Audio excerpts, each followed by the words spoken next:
सामाजिक व्यवस्था का जो विधान जो चल रहा है, उस आधार पे हमने भी मांग किया कि महाराजा सुहेलदेव जो प्रमाणिक तथ्य हैं, जो गजेटियर हैं, उसमें राजभर शब्द का उपयोग किया, वो भर जात के थे।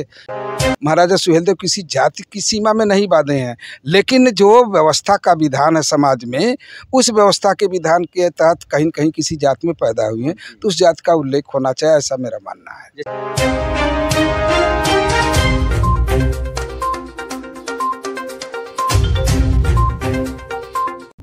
नमस्कार दोस्तों, राजभर एक्सप्रेस में आप लोग का तहे दिल से स्वागत है। इस समय मार्टिनगंज में है और हमारे साथ है समाज सेवी डॉक्टर पंचम राजभर जी। और पंचम राजभर जी के बारे में बता देते हैं कि हमेशा राजभर समाज के इतिहास के बारे में सरकार से हमेशा लड़ते रहते हैं।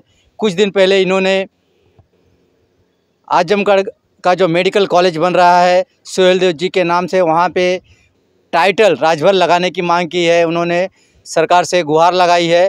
और जैसे कि एजुकेशन नई शिक्षा नीति 2020 जो लागू हुआ है, उसमें भी राष्ट्रवीर महाराजा सुहेलदेव राजभर जी का पाठ्यक्रम शामिल करने के लिए इन्होंने सरकार से अपील की है। अब देखना है कि सरकार क्या एक्शन लेती है। बातचीत चल रही है। बात करेंगे राष्ट्रवीर महाराजा सुहेलदेव जो आजमगढ़ यूनिवर्सिटी बन रही है, उसमें आपने राजभर टाइटल लगाने के लिए बात कही है। देखिए, अभी महाराजा सुहेलदेव जी के नाम से विश्वविद्यालय बना, सरकार का धन्यवाद। लेकिन जो समाज में प्रचलित प्रथा है, जो यहाँ पे अभी जिस तरह से व्यवस्था चले, सामाजिक व्यवस्था का जो विधान जो चल रहा है, उस आधार पे हमने भी मांग किया कि महाराजा सुहेलदेव जो प्रमाणिक तथ्य हैं, जो गजेटियर हैं, उसमें राजभर शब्द का उपयोग किया, वो भर जात के थे, इस तरह का उपयोग किया गया, तो उनके नाम के आगे जैसे पूर्वांचल विश्वविद्यालय में वीर बहादुर सिंह पूर्वांचल विश्वविद्यालय, मेडिकल कॉलेज में लिखा है उमानाथ सिंह मेडिकल कॉलेज, अलीगढ़ में महेंद्र प्रताप सिंह विश्वविद्यालय।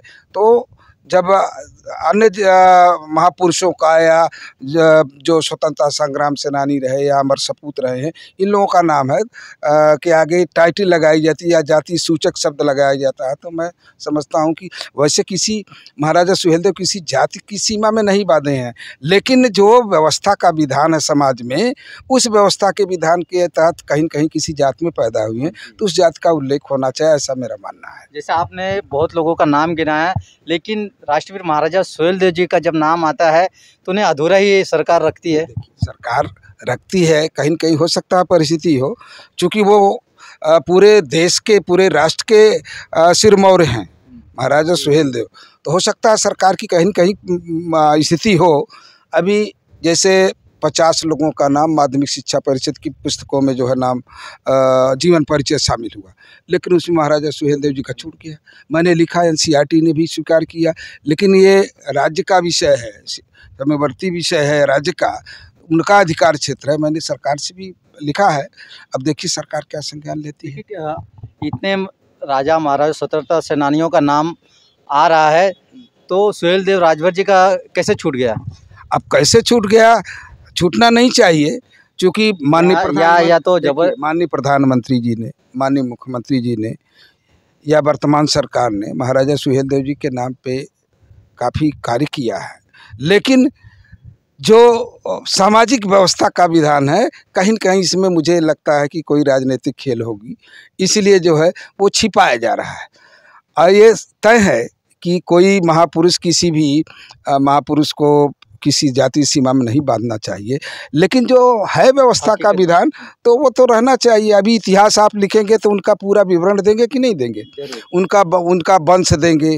अब जैसे भगवान राम हम लोगों का मर्यादा पुरुषोत्तम है, तो कहा गया कि छुआ वंश में जो है ये पैदा हुए, तो कहीं न कहीं है सामाजिक व्यवस्था का विधान, तो इसलिए उनका भी, सुहेलदेव जी का भी नाम अगर प्रमाणों में है, तथ्यों में है, तो वो सुहेलदेव राजभर होना चाहिए, मेरा ऐसा मानना है। और एनसीईआरटी जो अभी शिक्षा नीति 2020 उसमें भी अब नाम छूटा है, लेकिन सरकार आश्वस्त कर रही कि हम भी विचार कर रहे हैं, तो हम ही नहीं, तमाम साथी लिखे हैं, हमारे और भी जो अग्रज हैं वो लोग भी लिखे पढ़े हैं, कहीं न कहीं उनको भी जवाब आया होगा। लेकिन मैंने जो लिखा था, मुझे जो राष्ट्रीय शैक्षिक अनुसंधान परिषद का जवाब मिला है, शिक्षा मंत्रालय का माननीय धर्मेंद्र प्रधान जी का माननीय मंत्री शिक्षा भारत सरकार का मिला है, यहाँ प्रदेश सरकार की मंत्री हैं गुलाब देवी, उनका जो मिला है, तो कहीं न कहीं हो सकता है सरकार विचार कर रही है।